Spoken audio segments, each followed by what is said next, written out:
It's time for Around the Ozarks News, brought to you by the Springfield Greene County Park Board, Blue Current, and Thompson Sales. Here are your hosts, Ethan and Sarah Foreheads. Here we are. It's Friday. Happy Friday to you. We made it to the end of the week, which is always spectacular. We're always for that, and we'll do some news. All right. Rapid Roberts is suing the city, saying that Springfield denied them a business and liquor license, saying Rapid Roberts is violating the city ordinance that prohibits the gaming machine type devices in convenience stores and elsewhere for that matter. Rapid Roberts, which has 13 locations in town, is seeking a declaratory judgment and relief. Rapid Roberts says compliance with the gaming device mandate is not required for renewal of a business or a liquor license. The city of Springfield's legal team disagrees with that. So now it is tied up in court, and we'll keep you posted as the case develops. Yeah, I was reading the statement put out by the city, and they basically said, yes, it is. But I mean, obviously, the legal team at Rapid Roberts does not feel like it is, but the city's like, no, if you're in violation of a city ordinance, we don't renew it, you know. It will be decided in court, I suppose. Yeah. Another wildfire is burning in California. The last couple fires burned 38,000 acres. Wow. And just getting those under control. And now another one has sprung up on Wednesday in northern Los Angeles County. Very windy, extremely dry conditions, making it very tough to keep that area under wraps because it's like a matchbox. 31,000 people had to evacuate on Wednesday, on top of all the other evacuations that have already taken place. These are just the new ones. You know, Springfield-based Convoy of Hope has been there, still there, working in the state to bring relief to people who have lost nearly everything. Yeah, it was weird, honestly, to see yesterday, the day before, it's hard to remember when, but I was watching the news, and they were talking about how the fire was near the Getty Museum. And when I was there a couple of weeks ago now, the first weekend after it started, we were driving to a location where we knew there were fires and where we were delivering supplies. And a guy who used to live in that area said, hey, there's the Getty Museum. And it was right near the highway. So I know exactly where that is, where that fire is. And that's really close to like the valley area of LA, which had been, you know, was down in the valley where the downtown is. There wasn't a whole lot of fire going on there. Now the fire's encroaching down there too, which is crazy. So many people live there. And I can't even really imagine it. I've covered a lot of natural disasters, different types, living in Texas and elsewhere, but I've never seen a wildfire live in person. Well, this is so different from anything that I've ever covered. I covered wildfires down in Florida when I lived there, and mostly it was forest that was being destroyed. And I would, you'd go cover it, and you'd be there immediately afterward, and there's smoke everywhere. But it's trees mainly that's destroyed. These, where I was standing, where people lived. I mean, it's crazy to stand in the ashes of someone's life, right? And you don't know when you're standing there if they even know that it's gone because they evacuated.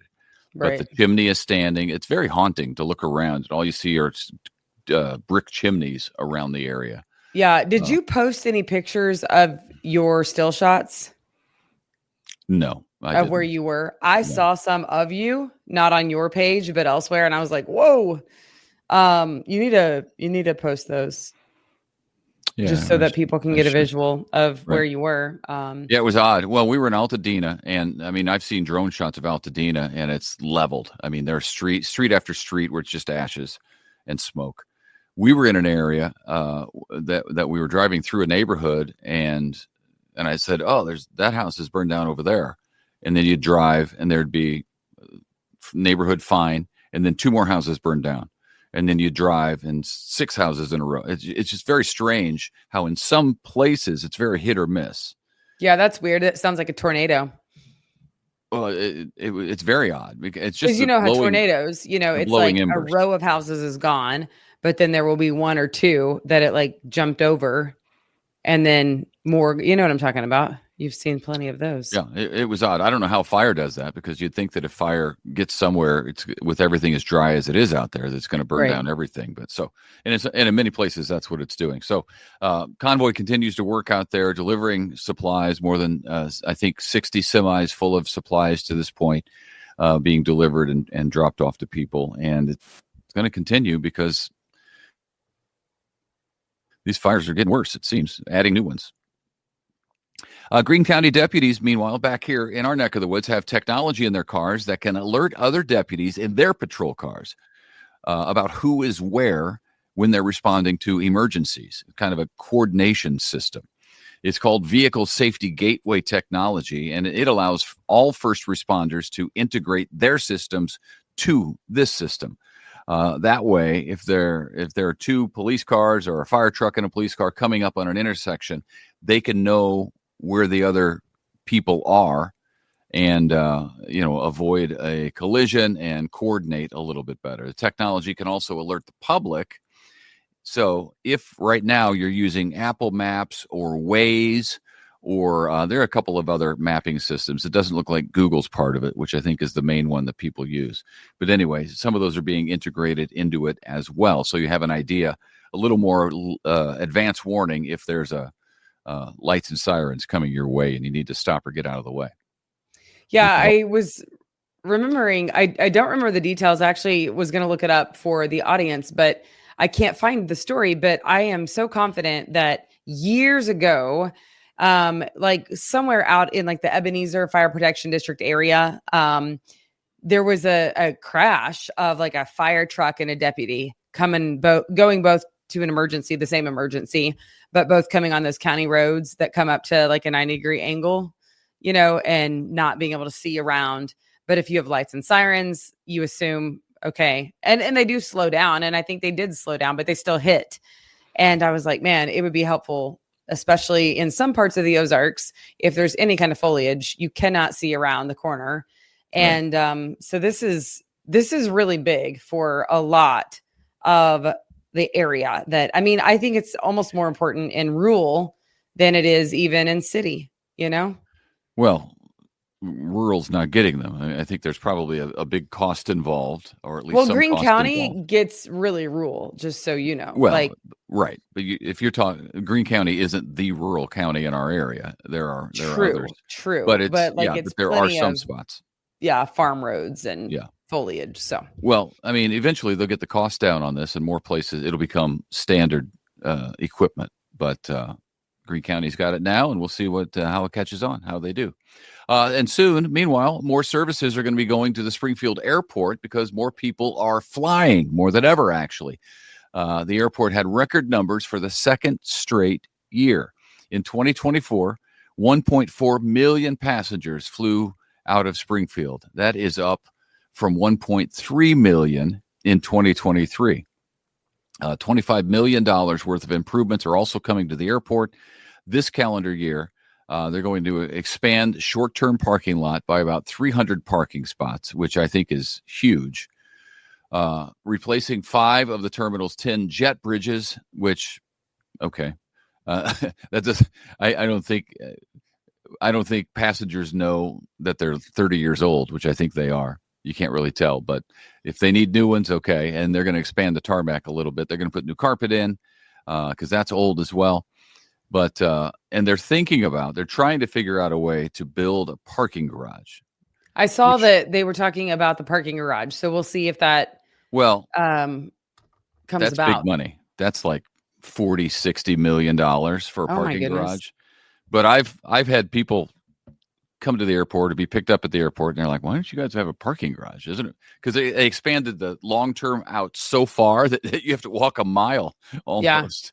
I kind of love it though. Not if it's cold. You're not going to love it if it's cold for some people, because I'm about to go sit on my butt for the next how many ever hours of the flight. So I'm like, I'm going to get my walk in, and I get my luggage, and I'm ready. Are you ready? You ready to enjoy that walk in 5 degrees? Far away as I can. Yeah. 5 degrees? Listen, I'm prepared for the occasion. I'm prepared for the occasion. In fact, I have you're going my on vacation. Space heater is my space heater is currently on right now. I know. So you'd be running from the long-term line. Yeah. Well, that works too. Yeah, exciting news though there at the airport. Woohoo! Yay. Okay. The Jordan Valley Community Health Centers in Springfield now offer walk-in appointments, which they did not previously. Walk-in services include behavioral health, dental, express care, foster care support, pediatric, women's health, and vision. So that's exciting. More details on the locations on all 9 of those clinics at jordanvalley.org. It's good. It's good because they're like this medical clinic, and sometimes life happens and you don't know that you need an appointment, so it's helpful. Okay, we could soon learn a lot more detail about the assassinations of some very prominent leaders in this country. President Trump signed an executive order to declassify the remaining federal records that are related at all to the assassinations of President John F. Kennedy, Senator Robert F. Kennedy, and Martin Luther King Jr. What? Yeah. What? I know. Get ready. Yeah. So leaders have go ahead. 15 days to come up with a plan to declassify the remaining JFK records, and then 45 days for RFK and Dr. King. Yep. I mean, by the way, that does not mean that it then is like immediately public, if you will. Right. It's just declassified. And then when it's declassified, then there can be the request for public information and all the things. But I mean, there's still a due process that happens, right? But it's just the fact that it would be accessible is really wild. Because when you watch news coverage, you think that you know a lot about a story. And you do to a degree, but you only know as much as the reporter knows. And the reporter thinks that they know a lot. And then you go to court, and then you sit through a trial for days and weeks on end, and you realize how much you did not know. Right. That's why when people make judgment calls, I'm like, there's something that you don't know. I promise that there's something you don't know. There's because always once you've sat through 500 court cases, you realize how much you didn't know that you thought you knew at the outset. Right. Anyway, my point is that we feel like we know a decent amount about these, and we do not. No, we don't. And we probably, my guess is that we're not going to find out all that much, because Trump released some of the JFK stuff. I think it was JFK during his last term, and everything's redacted. So there's black lines through the majority of it. Yeah. Yeah. So I don't know if this is going to change that, but that's what happened last time. So the concern is that they're going to release stuff, but it's all going to be innocuous stuff that doesn't tell you anything, and all the good stuff is blacked out. Yeah. It's interesting because there has to be a reason to redact. I thought that at one point there was some information that was redacted, and the question was why?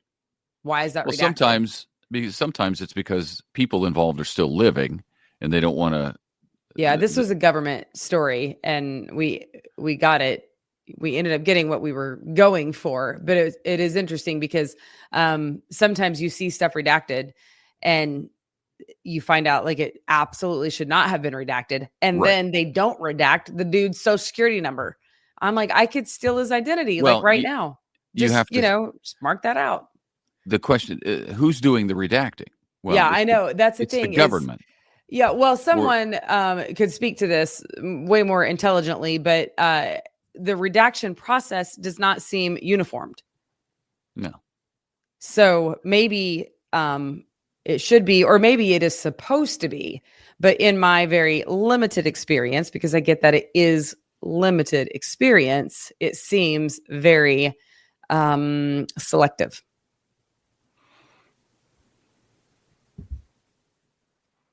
Yeah, anyway. It's up for whoever to decide. But, the government ultimately is making the call on what's redacted. They tell you what you're allowed to see and not see. And if there's a situation with one of these 3 situations where somehow the government is implicated, there would be a desire to protect the government. Right.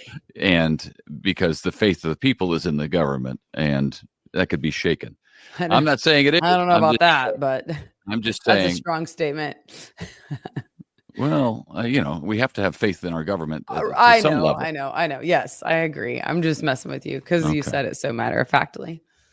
Well, I'm just saying there's a lot of stuff that could be involved in those 3 assassinations Right. that we have no idea about that would blow our minds, Yes. which means it may be redacted. Well, we'll see. He's trying. He's trying. He did mention back when whatever happened to the all of the drones, by the way. Are those still happening? Is that over now? I haven't seen any coverage on drones in at least a week or 2. I haven't either. But before Trump was president, he was briefed on it and said they know what's going on and they should tell the American people. I have not heard a reporter, and Trump's taken a zillion questions already since being in office in like 2 days. He's taken a zillion questions because I've seen the press conferences, and I haven't seen anybody ask him now that he's the president, what was the drone deal? What was going on there? Because you wanted Biden to tell us. Now you're the guy. Tell us. Right. I haven't seen that. I haven't either. I mean, yeah. I need to get my question up to the front of the line. If I were near him, I would yell it at him. But I'm you not would close yell it enough. because you're a good reporter. My friend Katie and I talked about this the other day. The man who killed the CEO of United Healthcare. What the heck were the reporters doing? They were just standing there watching the guy. Nobody yelled out, "Why'd you do it? What was your problem?" At the perp walk. I'm like, one of you take the freaking bullet. None of them did it. I was so annoyed because that was such a unique man, the Luigi guy, whatever his name was. What was his name? Mangieloni? Now I can't even remember. Mario, anyway, it's irrelevant. Oh, that's a video game. Yeah. So anyway, I just was wondering if someone told the media, don't say a word, well, but I don't know. You don't have to obey. I know, right? Yeah, you don't have to obey, but it does make me wonder if someone said they better not say anything, they better not yell anything out. That's what a perp walk is for. Exactly. So we get People video don't of do the it guy right anymore. We got a lot of. And you can yell questions at him because sometimes they implicate themselves to the reporters, and that can be used against them. Yeah. Well, and I mean, it gives voice. There's a lot that comes from that. And if they want to say something, say it. Right.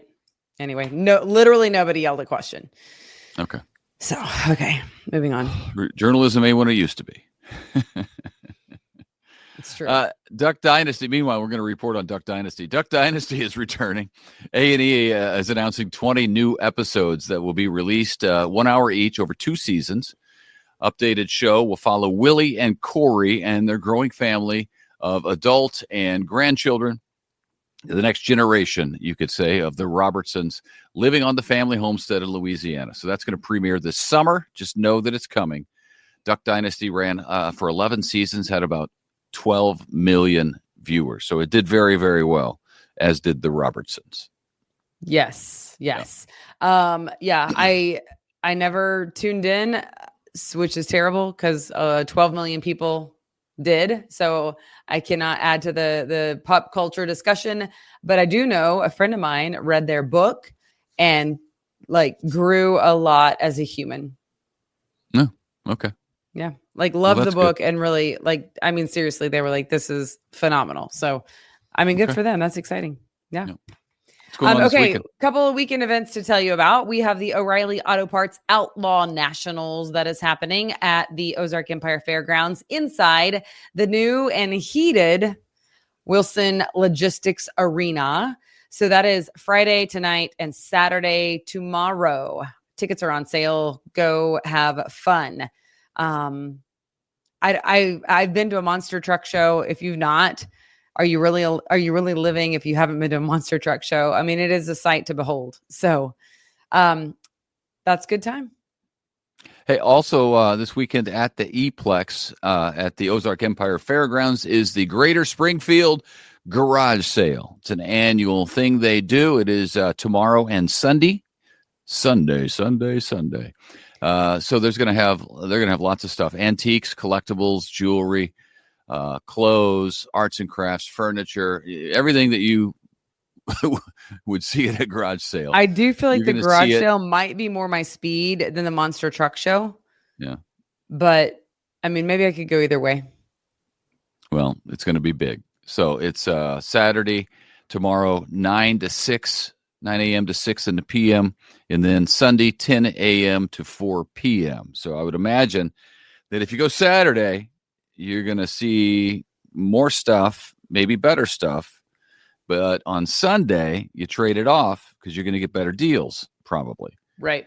I don't know. You always get better deals on the second day of the garage sale. That is the truth. And it's a garage sale, so I would imagine there's negotiation involved. Yeah. That's kind of fun. I don't know what. You take a nickel for that. I wonder if the kids would want to go to that. I don't know. They like stuff. I mean, this is other people's stuff. Yeah, maybe. I'll have to ask them about that. All right. We're 21 minutes in, so let's wrap this all right. up. We better wrap. We better wrap her up. Okay. Thanks for tuning in. Happy weekend, everybody. Enjoy your workday, and then have a really, really relaxing and awesome weekend. Yep. We'll see you on Monday. Bye.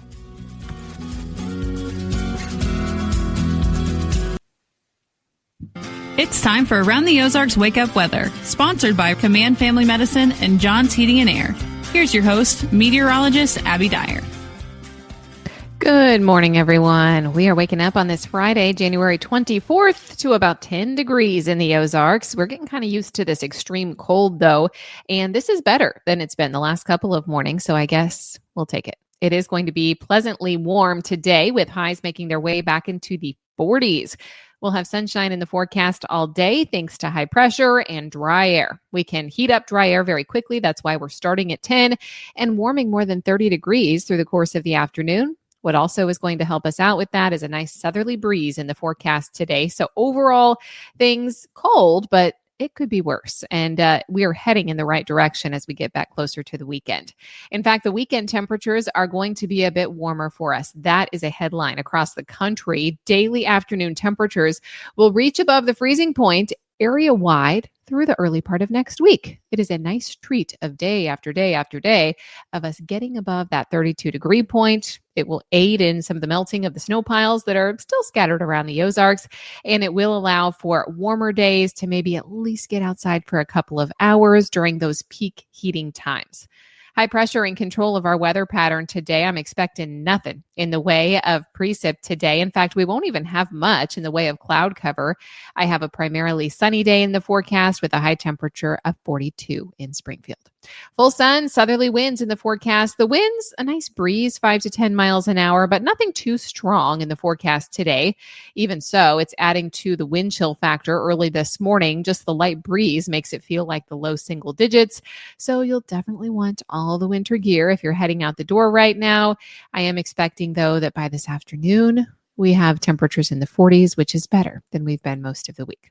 Mainly dry in the forecast as we head through the weekend. I do still have a small chance for some showers on Sunday. It's only about a 20% chance, though. Overall, I think the weekend is going to be dry, and then it's next weekend. So a week from now that we could be expecting our next best chance for some widespread precip. At this point, it's too early to tell what form that could be in, but some of our long-range models are indicating that a larger storm system could come through at that time. So we may be talking about rain or snow a week from now. Temperatures back into the mid 30s and upper 40s for highs today. Those cooler numbers are going to be up in central Missouri. I think we're in the 40s here in Springfield. We could be in the mid 40s down in northern Arkansas and extreme southern Missouri today. A little bit of cloud cover in the forecast on Saturday, but that will be one of the warmest in the forecast with highs pushing 50 degrees. It will be a nice change of pace if we make it to that 50. Overnight, we still get cold. Temperatures fall to the low 20s again on Sunday morning, and then it'll be cooler on Sunday, but I am expecting some cloud cover, maybe a little afternoon shower. Overall, though, it's looking like it's going to be dry in the forecast period for the next 5 days or so, with temperatures even early next week starting off in the mid 40s. Around the country, what's making headlines? A slow warm-up that's anticipated across the country as we head into the weekend. Also, lake effect snow happening now for the downwind area of the Great Lakes. Moderate accumulation expected for our friends up in the northern portion of the country. Also, just kind of an early heads up that early next week, we may see some rainfall for Southern California, which would be fantastic. Of course, fire season is pretty critical there, and some rainfall will do them some good. Hopefully that stays the course and we get some widespread rain for California as we head into the early part of next work week. All right, it's time for the Around the Ozarks Wake Up Weather Brain Twister Trivia question of the day. This one, a real head scratcher. Which fruit has a variety called winter banana? Do you think it is A, apples, B, bananas, C, cantaloupe, or D, watermelon? Well, the obvious choice seems to be banana, but it is not the obvious choice. Which fruit has a variety called winter banana? Well, it's the apple, of course, because that makes a lot of sense. It is kind of, because of its taste, though, this particular variety of apple is said to have a mild banana flavor. It's not too harsh, and it is a dry apple. Occasionally, this variety is used for making applesauce. Sounds pretty good, applesauce, that it has a light hint of banana. Anyway, kind of interesting. Now you know. I've never seen one of those in the grocery store, though. Winter banana apples. Congrats if A, apple was your choice. Here's the question that I'll have for you early Monday. Which famous emperor chose January 1st as New Year's Day? Do you think that was A, Charlemagne, B, Peter the Great, C, Julius Caesar, or D, Tsar Alexander II? You can let me know your guess. That's at aroundtheozarks.com. I hope everyone has a fantastic weekend. Thank you for kicking off your Friday with me here at Around the Ozarks Wake Up Weather. And thanks to our sponsors, Command Family Medicine and John's Heating and Air.